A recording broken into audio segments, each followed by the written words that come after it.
कविता आवृत्ति तो शुणिल पिला माने एबे कविता भीतर को प्रवेश करिबा।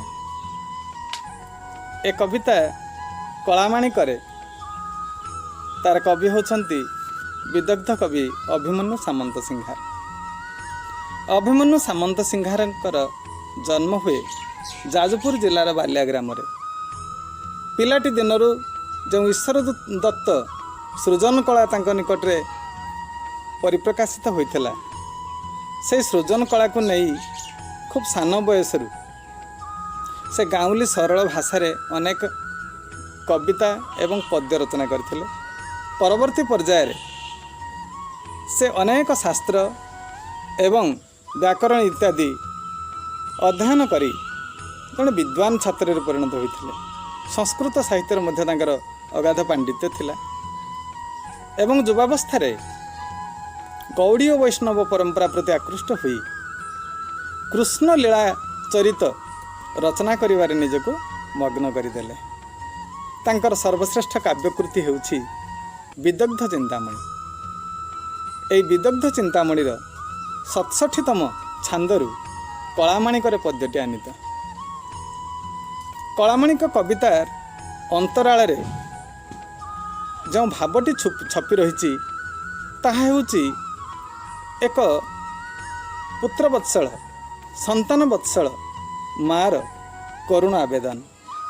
काव्य भाषार कारुण्य काव्य भाषाटी होछि कारुण्य रसरे परिपूर्ण। पिला माने प्रथमे तुमको मु ए कवितार जो शीर्षक अच्छी से शीर्षक तार नामकरण कहीं करागला कलामाणिक से संपर्क में कहूँ। आम मैंने विभिन्न रत्न पत्थर संस्पर्श आसू। से रत्न भितर रहा हीरा नीला मोती माणिक्य इत्यादि। ए माणिक्य को सरल भाषा माणिक बोली कहते। माणिक जेते रत्न पत्थर अच्छी सब रत्न पत्थर भितर सबुठारु सुंदर एवं सबुठारु मूल्यवान होछि माणिक। तो कहिबा बाहुल्य जे माँ जशोदा एवं पितानंद सेमानंकर वृद्ध काल रे अनेक देवदेवी को पूजा अर्चना करिबा परे ए पुत्र संतानटीए प्राप्त होइथिला ना थिला कलाकान्हू। ए कलाकान्हू हेउछि सेमानंक जीवनर सबुठारु श्रेष्ठ संपद। पिला माने तुम बापा माँ मानकर सबुठारु बड़ संपदटी कौन जानिଛ? सबुठु श्रेष्ठ संपदटी कौन जानिଛ? से श्रेष्ठ संपद हो तुम मान को नहीं से केते आशा केते स्वप्न केते जे परिकल्पना रे से मग्न हो जाती।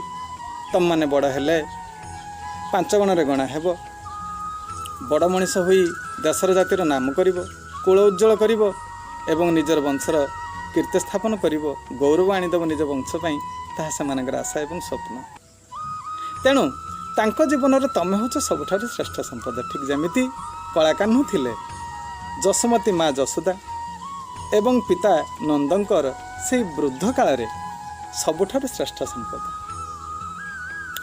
मु तो कहिछि श्रेष्ठ रत्न भितर माणिक ही प्रधान। ए कलाकान्हू रंगर थिले कला आउ पितामाता से रत्न सदृश सबुठारु श्रेष्ठ रत्न अर्थात थिले कला जे माणिक। ए माणिक सहित ए कला रंगरी रंगटी जोड़ीगला ताहीगला कला माणिक। तेणु से कला से श्यामल वर्णर कृष्ण से कला वर्णर से कलाकान्हू थिले प्रकृति में कला माणिक जीवनर सर्वश्रेष्ठ संपद एवं रत्न। तो ये हूँ कलामाणिक प्रसंगर अवतारण रे कलामाणिकर अर्थ विशेष अर्थ। आस पृष्ठभूमि को जीवा। पृष्ठभूमि हूँ या बालक कृष्ण थे अत्यंत चपल एत गेल बसर रे बढ़ी थे जे पितामाता कौन सी कथा को से भ्रूक्षेप करूँ। पाखरे रखा चाहिए भी से पाखरे रखिपार ना केतबे चुपकिने लुचि छपिकी चली जाती बंधु मान गहन मिसी कौटी खेलवाई कौटी वन को चली जाती कौटी जमुना पुलिन को चली जाती कदम्ब मूल को चली जाती गाय गोरु नहीं चली जाती बन को से चरइवाई। बास एमती लीलाखेला शैशवर लीलाखेला। दिनकर घटना कृष्ण जाइछन्ति तांकर बंधु मान सहित सांग मान सहित गोपाल बालक मान सहित वन को जाइछन्ति गाय चरइवाक गाय गोरु चरइवाक जाइछन्ति। किंतु संज बेलू संज हेबा पूर्व फेरी आसती गोधूली जितेबाला हुए सूर्यास्त समय गोरु गाई मैंने घर को जितेबाला फेरती से धूली जो जो पाद चला रास्तार जितेबाला से धूली उड़े आसुता से आकाशटा से दिग्बलाटा से धूलीमय हो जाए तेणु गोरु मानकर खुरा बाजिकी धूली उड़ू से समयटा कहते गोधूली से गोधूली लग्न अतिक्रांत हो गला सूर्य लुचिगले सूर्य पश्चिम आकाशर दिग्बलय तले अंधार माड़ी आसले अथच ना शुभुची कृष्णकर वेणुस्वन बंशीस्वन ना शुभुची गोरु गाई मानकर घर बाहुड़ा गोरु गाई मानकर हंबारड़ी ना शुभुची गोपाल बालक मानकर से कलरब आशंका जर्जरित होती माँ जसुमती मन को केते प्रकार भय आसी आक्रांत करिछि आ से भय आविष्ट होइकरी जे पंडित वर्ग को से आकुल निवेदन होकर पचारि कहीं आज कृष्ण विलंब करिछि तो ये हूँ कवितार पृष्ठभूमि। आस कविता भितर को प्रवेश करवा है। कवितार प्रथम पदटी अच्छी जे धीरे घेन कानन रे कृष्ण विलंबित बात्सल्य ममता घेनी भालुछन्ति मात कला माणिकरे। तेणु धीरे घेन कानन रे कृष्ण विलंबित तार अर्थ कौन अर्थात धीरे अर्थात धीर गण धीर माने पंडित वर्ग धीरे अर्थात धीर शब्दर ये गोटे बहुवचन है धीरे अर्थात हे धीरगण हे पंडितगण तुमको मोर ये गोटे निवेदन जे कानन रे अर्थात जंगल रे कृष्णकर आज आसवा विलंबित हो जाए तेणु कौन पाई विलंबित हो जाए ए आवेदन मोर घेना कर घेन अर्थात घेना कर ग्रहण कर तेणु हे पंडित वर्ग मो प्राणर व्याकुलता आकुलता को तुम ग्रहण कर मोर व्याकुलता कौन पाई ना आज कानन रे अर्थात बण को जाई बण रे जो बण को कृष्ण जाइथिला गाय चरेबा पई से आज फेरिनी तार विलंब हो जाइछि कहीं आउ बात्सल्य ममता घेनी भालुछंती मात अर्थात माँ जशोदा बात्सल्य ममता को लेकर भाड़ी होउछंती पितामाता मानकर बापा माँ मानकर तांको पुओ झियो बा संतान वर्गों प्रति जो ममता थाए जो स्नेह थाए सेटा कहते बात्सल्य स्नेह बात्सल्य ममता से बात्सल्य ममतार परिपूर्ण माँ जशोदांकर हृदय आज बिलपी उठुची विलाप करुची भाड़ी होउची अर्थात बाहुनी होउची काहाकू नेकरी ना कृष्णकर विलंब हेबार जे घटना जे आशंका को करी कौन पाई विलंब हैला किछ अघटन घटिला कि यह को आशंका करी भाड़ी होउछंती माँ जशोदा। द्वितीय पदरे कहते निधन संखाली मोर दरिद्र पसरा अंध लौड़ी बाबूरे हृद रत्न तार हारा अर्थात रे बाबू रे कान्हू रे कला कान्हू मु निधन धन दरब दौलत मो पाखे किसी ना मु दरिद्र आ ये दरिद्र को सबुठार धनी कर देछु तू अर्थात जे तू हूँ मोर सबुठार बड़ संपद तू मो ठार दूरे गले मु निर्धन आ ये निधनर ए दरिद्रर संखाली अर्थात समस्त संपद हूँ तू निधन संखाली मोर दरिद्र पसरा ए दरिद्रर पसरा ए दरिद्रर भांड ए दरिद्रर जे पात्र धनर पात्र संपदर पात्र हूँ तू आ तू कौन ना तू तू कौन मु कौन बा बुझेबी अंध पाई तार लौड़ीटी जमीती साहा भरसा लौड़ी अर्थात बाड़ी बाड़ी खंडिक बिना अंधटी आगू जापर नहीं जमीती अंध पाई अंधर लौड़ी बा अंधर बाड़ीटी हूँ तार आश्रा तार आश्रय दाता ठीक सेमिति मो जीवन पाई तू हूँ अंधर लौड़ी सदृश मु जदि अंधुणी हुए तू हूँ मोर आशा भरसार से आशा बाड़ी आउ रे बाबू तू हूँ मो हृदय रत्न हारा मु जो गलारे हार पकईची जहाँ हृदय को स्पर्श करुछि से श्रेष्ठ मणि खचित हाराटी हूँ तू तो बिना मो जीवन किसी मूल्य ही नहीं मो जीवन समस्त संपद तू आशा भरसा तू मो आश्रयदाता हूँ तू हूँ मोर अंधर लौड़ी तेणु रे कलामाणिक कहीं तोर एत विलंब। तृतीय पदरे कहते ମଜିବ ଜୀବନ ତୁହି ନୟନ ପ୍ରତିମା, ତତେ କି ପାଶୋରି ହେବ ମୋର ସୁଖ ସୀମା। ତେଣୁ ମୁଁ ଯଦି ଜୀବଟିଏ ହୁଏ, ତୁ ହେଉଛୁ ମୋର ଜୀବନ। ତେଣୁ ଇଏ ଦେହଟା ଖାଲି ଯାହା ଦେହ, ଏ ଦେହ ଦେଉଳ ଭିତରେ ଯେଉଁ ଦେବତା ଟିକକ ଅଛି ବା ଏ ଦେହ ଭିତରେ ଯେଉଁ ପ୍ରାଣ ଟିକକ ଅଛି, ସେ ପ୍ରାଣ ଟିକକ ହେଉଛି ତୁ। ତୁ ଚାଲିଗଲେ ଏ ଦେହଟା ସବୁ ପାଲଟିଯିବ। ଆଉ ଏ ଆଖିର ନୟନ ପିତୁଳା ଟିକକ, ଯାହାକୁ ନୟନ ପ୍ରତିମା କହନ୍ତି, ନୟନରେ ଯେ ବସିଛି ସେ ହେଉଛି ତୁ। ତେଣୁ ଏ ଆଖିରୁ ନୟନ ପିତୁଳା ଟିକକୁ ପୋଡଳା ଟିକକୁ କାଢ଼ିଦେଲେ ଯେମିତି ଆଖିକୁ କିଛି ଦେଖାଯିବ ନାହିଁ, ଅନ୍ଧୁଣୀ ପାଲଟିଯିବ। ଜଣେ ମୁଁ ଅନ୍ଧୁଣୀ ପାଲଟିଯିବି, ଠିକ୍ ସେମିତି ତୋ ବିନା ମୁଁ ଆଜି କିଛି ହିଁ ମୋତେ ଦେଖାଯାଉନି। ବୁଦ୍ଧି ବାଟ ସବୁ ଶୂନ୍ୟ ଦେଖାଯାଉଛି। ଏ ଦୁନିଆଟା ଯାକ ମୋତେ ଅନ୍ଧାର ଦେଖାଯାଉଛି, ଶୂନ୍ୟ ଦେଖାଯାଉଛି। କାରଣ ତୁ ମୋ ପାଖରେ ନାହୁଁ। ଏତେ ଉଛୁର ହେଲାଣି, ଏତେ ବିଳମ୍ବ ହେଲାଣି, ତୁ ମୋ ପାଖକୁ ଫେରି ଆସୁନାହୁଁ। ଆଉ ତୁ ମୋର ନୟନ ପ୍ରତିମା, ତୁ ହେଉଛୁ ମୋର ଜୀବର ଜୀବନ।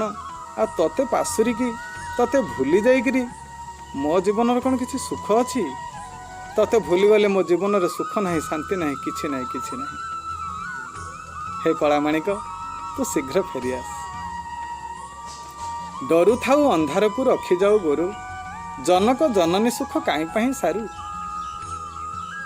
ଏଡ଼େକି ଅମାନିଆ ସେ କୃଷ୍ଣ, ଏତେ ନଟଖଟ, ଏତେ ଦୁଷ୍ଟ, କିନ୍ତୁ ଭାରି ଡରକୁଳା। ଅନ୍ଧାର ଘରକୁ ସେ ଯାଏ ନା। ଅନ୍ଧାର ଦେଖିକି ଡରି ଯାଇ ଆସିକି ମାଆକୁ କୁଣ୍ଢେଇକି ଧରି ପକାନ୍ତି ଏବଂ ତାଙ୍କର ଯେ ଅଞ୍ଚଳ ତଳେ ଅର୍ଥାତ୍ ତାଙ୍କର ପଣତ କାନିରେ ମୁହଁକୁ ଲୁଚାଇ ଦିଅନ୍ତି। ଏତିକି ଯେ ଭୟାତୁରା, ଏତିକି ଡରକୁଳା ସେ। ଅଥଚ ଏତେ ଅନ୍ଧାର ମାଡ଼ି ଆସିଲାଣି, ଜଙ୍ଗଲ ଭିତରେ କେତେ ଯେ କିଟିକିଟି ଅନ୍ଧାର। ସେ ଅନ୍ଧାର ଭିତରେ ମୋ ପୁଅ, ମୋ କାହ୍ନୁ, ମୋ କଳା କାହ୍ନୁ ଡରି ଯାଇନଥିବ ତ? କେଉଁଠି ଡରି ଯାଇକି ପଡ଼ିଯାଇନଥିବ କି? ମୂର୍ଚ୍ଛା ହେଇଯାଇନଥିବ କି? ଏ ଆଶଙ୍କା ଆଜି ଜନନୀର ପ୍ରାଣକୁ ବ୍ୟଥିତ କରୁଛି। କହୁଛନ୍ତି ସେ ଡରୁଥାଉ ଅନ୍ଧାରକୁ, ତୁ ଅନ୍ଧାରକୁ ଡରୁଥାଉ। ଅଥଚ ଯେତେ ମନା କଲେ ବି ସୁଦ୍ଧା ତୁ ଗୋରୁ ନେଇଯାଉ ରଖିବା ପାଇଁ, ଯେ ଜଙ୍ଗଲକୁ ନେଇଯାଉ, ବଣକୁ ନେଇଯାଉ ସେମାନଙ୍କୁ ଚରେଇବା ପାଇଁ। କାହିଁକି କହିଲୁ ବାବୁ, ତୁ ଏ ଜନକ ଜନନୀଙ୍କର ସୁଖକୁ କାହିଁକି ସାରୁଛୁ? ଆଜି ଅନ୍ଧାରରେ ଡରିକି ତୁ ଯଦି କେଉଁଠି ପଡ଼ିଯାଇଥିବୁ, ଅନ୍ଧାରରେ ଯଦି ବାଟ ବଣା ହୋଇକି ଅନ୍ୟ କୁଆଡ଼େ ଚାଲି ଯାଇଥିବୁ, ଆମେ କ'ଣ ଧୈର୍ଯ୍ୟ ଧରି ରହିବୁ? ତୋ ପାଇଁ ଜୀବନରେ ପ୍ରତି ଯେ ମୁହୂର୍ତ୍ତରେ ବିପଦ। କେଡ଼େ ସାନଟେ ହେଇଥିଲୁ, କେଡ଼େ ବଡ଼ ବଡ଼ ରାକ୍ଷସମାନେ ଆସିଛନ୍ତି ତୋ ପ୍ରତି ହାନି ପହଞ୍ଚାଇବା ପାଇଁ। ପୂତନା ଆସିଛି, ଶକଟା ଆସିଛି, କେତେ ରାକ୍ଷସମାନେ କଂସ ପଠେଇଛି ତୋତେ ମାରିବା ପାଇଁ। ଆଜି ଯଦି ଏ ଅନ୍ଧାରର ସୁଯୋଗରେ କିଛି କେହି ତୋର କରିପକାନ୍ତି ଅଘଟଣ, ଆମେ ଜୀବନ ବଞ୍ଚିବୁ କେମିତିରେ? এই কথা ଭାଳି ହେଉଛନ୍ତି ମା ଯଶୋଦା ଏବଂ ସେ ଯଶୋଦାଙ୍କର ସେ ବିଳାପ ଲେଖକଙ୍କର କଲମ ମନରେ ସୁନ୍ଦର ଭାବରେ ପ୍ରକାଶ ପାଇଛି। କହିଛନ୍ତି ସେ କାହିଁକି ତୁ ଜନକ ଜନନୀଙ୍କର ସୁଖକୁ ସାରି ଦେଉଛୁ? ନେକ୍ସଟ ପଦକୁ ଆସିବା। ବୃଦ୍ଧ କାଳେ ତୁମହର ଏକଇ ନନ୍ଦନ, ହୃଦ ତାପ ବିନାଶନେ ତୁହରି ଚନ୍ଦନ। ରେ କଳାମାଣିକ, କେତେ ଭାଳି ଭାଳିକିରି ଏ ବୁଢ଼ା କାଳରେ ତତେ ପାଇଛେ, ପୁଅ ରୂପରେ ତତେ ପାଇଛେ। ତେଣୁ ବୃଦ୍ଧ କାଳରେ ତୁ ମୋହର ଏକଇ ନନ୍ଦନ, ମୋର ଆଉ ଗୋଟାଏ ଯୋଡ଼ାଏ କି ଦୁଇଟା ତିନିଟା କି ପାଞ୍ଚଟା ଛଅଟା ପୁଅ ଝିଅ କିଛି ନାହିଁ। ତୁ ହେଉଛୁ ଏକା ଏବଂ କେବଳ ଏକା। ତୁ ଏକଇ ନନ୍ଦନ ଅର୍ଥାତ ପୁତ୍ର। ଆଉ ହୃଦ ତାପ ବିନାଶନେ ତୁହରି ଚନ୍ଦନ। ଏ ହୃଦୟରେ ଯେତେବେଳେ ତାପ ହୁଏ, ହୃଦୟରେ ତାପ ମାନେ କ'ଣ? ଦୁଃଖ। ତେଣୁ ଏ ଅନ୍ତର ତଳର, ଏ ହୃଦୟ ତଳର ଯେତିକି ଦୁଃଖ, ଏ ଦୁଃଖକୁ ବିନାଶ କରିବା ପାଇଁ ତୁ ଚନ୍ଦନ ରୂପକ ହିଁ ଆମ ପାଇଁ ଉଦ୍ଭାବ ହେଇଛୁ, ଆସିକି ଆବିର୍ଭାବ ହେଇଛୁ। ବହୁତ ଜୋର ଗରମ ହେଇଯାଇଥିବ, ଖରା ତାତିରେ ମୁଣ୍ଡ ଗରମ ହେଇଯାଇଥିବ। ତେଣୁ ସେତେବେଳେ ଚନ୍ଦନ ପ୍ରଲେପ କରିଦେଲେ ଯେମିତି ପରମ ଆନନ୍ଦ ମିଳେ, ତୃପ୍ତି ମିଳେ, ଶାନ୍ତି ମିଳେ, ଠିକ୍ ସେମିତି ଏ ହୃଦୟଟା ଅସୀମ ଦୁଃଖରେ ଭରପୁର ହେଇଯାଇଥିବ। ଯେତେବେଳେ ତୁ ମା ମା ଡାକିକି ଆସି ମୋତେ କୁଣ୍ଢେଇ ପକୁ, ମୋର ସବୁ ଦୁଃଖ କୁଆଡ଼େ ଚାଲିଯାଏ। ତେଣୁ ସେ ଦୁଃଖ ରୂପକ ତାପ ମୋ ହୃଦୟରୁ ଅନ୍ତର୍ହିତ ହେଇଯାଏ, ଚାଲିଯାଏ କୁଆଡ଼େ, ଦୂରେଇ ଯାଏ କୁଆଡ଼େ, ଯେତେବେଳେ ତୁ ଆସି ମୋତେ କୁଣ୍ଢେଇ ପକଉ। ତେଣୁ ତୁ ମୋହର ହୃଦତାପ ବିନାଶକ। ତୁ ସତେ ଯେମିତି ଚନ୍ଦନ, ଚନ୍ଦନ ରୂପକ। ତୁ ସବୁକିଛି ମୋର ଦୁଃଖ ହରୁନଥିବାରୁ ତୁ ହରିଚନ୍ଦନ। ଗୋଟିକା ଅଧାମ ସର ନରୁଚଇ ତତେ, ନାଚି ଲାଞ୍ଚ ମାଗୁଥାଉ ଲବଣିକା ମନ୍ତେ। ଏଇ ନିଃସଙ୍ଗ ମୁହୂର୍ତ୍ତରେ ତୁ ନଥିବା ଅବସ୍ଥାରେ ଅନେକ କଥା ତୋର ମନେ ପଡ଼ୁଛି। କେତେ ମୋତେ ରଗଉ କହିଲୁ, ତୋତେ କେତେ ମୁଁ ଗେହ୍ଲେଇକିରି, କେତେ ତୋତେ ଗୀତ ଗାଇକିରି, ନାନାବାୟା ଗୀତ ଗାଇକିରି, ଜହ୍ନ ଦେଖେଇକିରି, ଚଢ଼େଇମାନଙ୍କୁ ଦେଖେଇକିରି ତୋତେ ମୁଁ ଖୁଆଇ ଦିଏ। ଆଉ ଯେତେ ସୁମିଷ୍ଟ, ସବୁଠାରୁ ସୁନ୍ଦର, ସୁମିଷ୍ଟ, ସ୍ୱାଦିଷ୍ଟ ଖାଦ୍ୟ ସେ ଗୋଟିକା ଆଉ ସେ ଅଧାମ ସର ଯାହା କିଛି ତୋତେ ଦିଏ, ତୁ କିନ୍ତୁ ତାକୁ ଖାଉନା। ତୁ କ'ଣ ଗୋଟିକାକୁ ଖାଉ? ସେ ଯେଉଁ ସର ମାନେ ଯେଉଁ କ୍ଷୀରକୁ ଗରମ କରି କରି କରି କରି ସେଥିରେ ଯେଉଁ ମୁଁ ରାବିଡ଼ି ତିଆରି କରେ, ସେ ରାବିଡ଼ିକୁ ତୁ କ'ଣ ଖାଉ? ଆଉ ଅଧାମ ଅର୍ଥାତ ଯେ କ୍ଷୀରକୁ ଯେ ବହଳିଆ କରି ଗରମ କଲା ପରେ ତାକୁ ନେଇକିରି ସେଥିରେ ଯେଉଁ ଆମେ ଅତି ସୁନ୍ଦର ମିଷ୍ଟାନ୍ନଟି ପ୍ରସ୍ତୁତ କରାଯାଏ ତାକୁ କହନ୍ତି ପେଡ଼ା। ସେଇ ପେଡ଼ା, ସେଇ ଅଧାମକୁ ତୁ କ'ଣ ଖାଉ? ଆଉ କ୍ଷୀରକୁ ଗରମ କଲେ ତା ଉପରେ ଯେଉଁ ମୋଟା ଆସ୍ତରଣୀଟି ପଡ଼ିଯାଏ, ସର ପଡ଼ିଯାଏ, ଯେଉଁଠି ସବୁଠୁ ସୁମିଷ୍ଟ, ସବୁଠୁ ସୁନ୍ଦର ଲାଗେ ଖାଇବା ପାଇଁ, ସ୍ୱାଦିଷ୍ଟ ଲାଗେ, ମିଠା ଲାଗେ, ତାକୁ ଦେଲେ ତୁ କ'ଣ ଖାଉ? ଅଥଚ ତାକୁ ତୁ ଥୁ ଥୁ କରି ଫିଙ୍ଗି ଦେଉ। ହେଲେ ଯେଉଁଟା ମିଠା ଲାଗେ ନାହିଁ କି କିଛି ସ୍ୱାଦ ତାର ବେଶୀ ନାହିଁ, ସେଇ ଯେଉଁ କ'ଣ ଟିକେ ଯେ ଲହୁଣୀ ଟିକକ, ସେଥିରେ ବା କି ସ୍ୱାଦ ଥାଏ। ନାଚି ନାଚିକିରି କେତେ ଭଙ୍ଗୀରେ, ତ୍ରିଭଙ୍ଗୀ ଠାଣିରେ ଆସିକିରି ଲାଞ୍ଚ ମାଗିଲା ଭଳିଆ ମୋତେ ମାଗୁଥାଉ, ମା ମୋତେ ସେ ଲହୁଣୀ ଟିକେ ଦିଅ, ମୁଁ ଖାଇବି। ଆଉ ସେ ଲହୁଣୀ ଟିକେ ନେଲେ ତ ପାଟି, ଓଠ, ମୁହଁ ସବୁ ଯେ ତ ବୋଳି ହେଇଯାଉ। କେତେ ଆନନ୍ଦରେ ତ ଖାଉ, ନାଚି ନାଚିକିରି ଖାଉ, ତୁ ଲାଞ୍ଚ ମାଗୁ କେବଳ ଲହୁଣୀ ଟିକକ ଖାଇବା ପାଇଁ। ମନେ ପଡ଼ୁଛି ରେ ତୋର ସେଇ କଥା ସବୁ। ତେଣୁ ସେଇ କଥା ଆଜି ତୁ ବିଳମ୍ବ ହୋଇଥିବାରୁ ତୋର ବର୍ତ୍ତମାନରେ ମୋର ବହୁତ ମନେ ପଡ଼ୁଛି। ଆଉ ରାଗିଛୁ କି ତୁ? ଆସିଲେ ମୁଁ ତୋତେ ନିଶ୍ଚୟ ଅନେକ ତୋତେ ଦେବି। ମୁଁ ସେଇ ଲବଣୀ ସାଇତିକି ରଖିଛି ତୋ ପାଇଁ। ଭାଳି ହେଉଛନ୍ତି ଯଶୋମତୀ। ତା ପରବର୍ତ୍ତୀ ପଦରେ କବି କହୁଛନ୍ତି, ତୋଳି ମୁଁ ଧଇଲେ ଗୋଳି ହୋଇଯାଉ ତୁହି, ତ ଦୁର୍ବଳ ଦେଖି କାହିଁ ପଶିବଇ ମୁହିଁ। ଯେତେ ତୋତେ ମୁଁ ତୋଳି ଧଇଲା ବେଳକୁ ତୁ ସେତେ ତଳେ ପଡ଼ିଯାଇକିରି ଧୂଳିରେ ଗୋଳି ହେଇଯାଉ, ଆଉ ଧରୁ ଧରୁ ପଡ଼ିଯାଉ। ଏତିକି ତୁ ଦୁର୍ବଳ। ତ ଦୁର୍ବଳତା ଦେଖିଲା ବେଳକୁ ମୋତେ ଏତେ ଯେ ଛାନିଆ ଲାଗୁଛି, ମୋତେ ଏତେ ଯେ ଭୟ ଲାଗୁଛି, ଅଥଚ ଅନ୍ଧାର ହେଲାଣି, ତୁ ଜଙ୍ଗଲରୁ ଏପର୍ଯ୍ୟନ୍ତ ଫେରିନୁ, ବଣରୁ ଫେରିନୁ। ବହୁତ ଆଶଙ୍କା ମୋତେ ହେଉଛି, ଭୟ ଲାଗୁଛି, କେଉଁଠି ପଡ଼ିଯାଇନଥିବୁ, ନ ଯାଇଥିବୁ ତ ତୁ। ଡାକିନି ଲୋଭାନ୍ତି ବୋଲି ଡରୁଥାଇ ମନେ, ବାର ବାର ବାରୁଥାଇ ଯିବା ପାଇଁ ମନେ। ତ ସେଇ ବଣ ଜଙ୍ଗଲରେ କେତେ ପ୍ରକାରର ଦୁଷ୍ଟ ଏବଂ କେତେ ପ୍ରକାରର ଖଳ ପ୍ରବୃତ୍ତିର ମଣିଷ ଏବଂ ରାକ୍ଷସ ଇତ୍ୟାଦି ବିଚରଣ କରନ୍ତି। ଡାକିନି ମାନେ ଭାରି ମନଲୋଭା ଭାବରେ ଗେଲ କରନ୍ତି, ପର ପିଲାମାନଙ୍କୁ ଭାରି ଗେଲ କରିକି ଆଣନ୍ତି ଏବଂ ଆଣିକି ସେମାନଙ୍କୁ ମାରି ଦିଅନ୍ତି। ତେଣୁ ସେ ଡାକିନି ମାନଙ୍କ ଯେ କବଳରେ ପଡ଼ିଯାଇନାହୁଁ ତ।